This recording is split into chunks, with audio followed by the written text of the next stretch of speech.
Pak Haji, maaf mengganggu waktunya. Lagi santai ya? Alhamdulillah. Pak Haji, ingin bertanya Pak Haji, bagaimana cara mengelola kesibukan Pak Haji yang luar biasa? Sekaligus kesibukannya disampaikan Pak Haji. Jadi kita pasti punya aktivitas. Nah, kalau saya memang selain tugas-tugas di struktural ya, struktural saya selain mengelola di struktural dengan di Ristek dalam hal ini di salah satu PKN di Indonesia.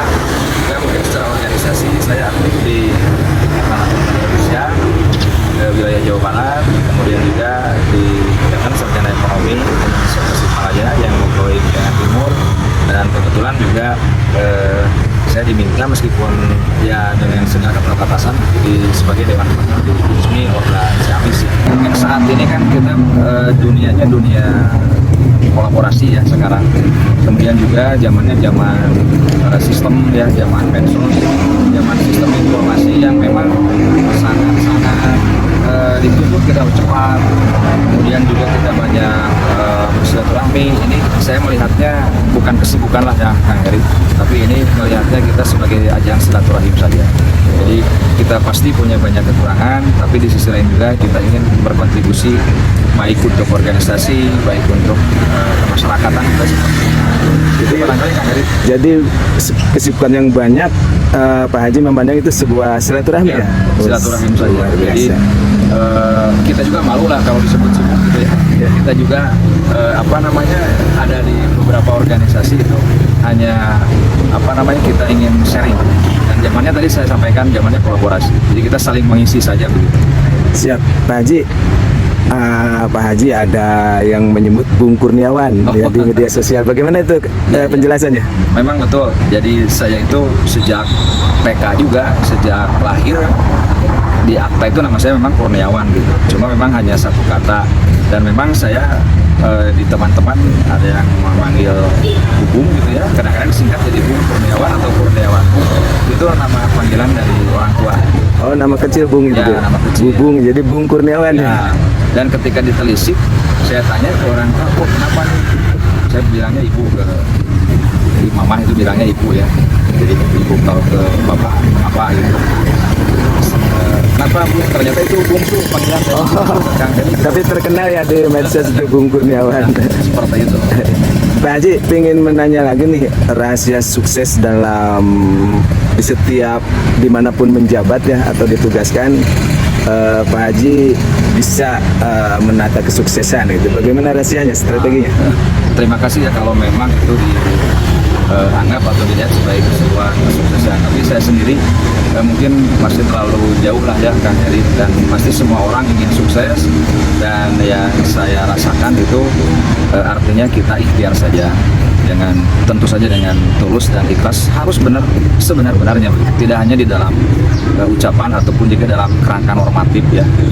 Jadi benar-benar kita harus tulus dan ikhlas, dan kalaupun ada beberapa hal yang terkait dengan kekurangan kita itu memang sifatnya manusiawi yang mohon dimaafkan, kami juga. Nah, tetapi memang kita di dalam organisasi kan kita kerjasama tuh. Jadi tentu yang pertama kita meraih kesuksesan itu harus dengan kebersamaan. Jadi harus dengan kebersamaan, dan ini harus kita kembangkan ya di dalam langkah-langkah nyata gitu. Tetapi memang tidak terlepas dari apa yang menjadi konsep gitu atau filosofisnya suatu pekerjaan atau suatu aktivitas atau suatu tugas yang diberikan gitu. Jadi kita harus paham filosofinya, paham konsepnya, dan teori juga ada. Teorinya itu ada. Kita optimalkan lah gitu ya. Nah, setelah itu memang kita setelah berfilosofi, jadikan konsep gitu, melihat pada teori, kemudian kita susun untuk langkah operasionalnya ya, langkah. Dan itu harus, karena kita ini, saya adalah pejabat struktural, saya juga di lembaga pemerintah gitu, di salah satu organ pemerintah, maka harus selalu berdasarkan regulasi. Jadi setelah ada filosofi, ada teorinya, kita jadikan konsep, kemudian kita compliant ya dengan regulasi. Nah, setelah itu kita tuangkan di dalam langkah operasional atau yang berupa strategik seperti itu. Nah, dalam operasional itu kita mulai dengan perencanaan. Perencanaan itu langkah-langkah itu memang meskipun kita harus cepat, tetapi harus otomatis begitu. Jadi jangan sampai kita tiba-tiba ada di ujung begitu, tiba-tiba ada di langkah operasional melaksanakan sesuatu tanpa kita memikirkan karena tuntutan harus cepat, karena memang banyak sekali yang harus diselesaikan. Ya, tapi otomatis pengambilan keputusan itu harus seperti itu dan ini harus dioptimalkan. Dan menurut teori organisasi juga seperti itu. Nah, inilah yang harus kita pegang, yang untuk kemudian operasionalkan kita bisa kolaborasi ya dengan teman-teman, dengan senior, dengan junior juga bahkan seperti itu.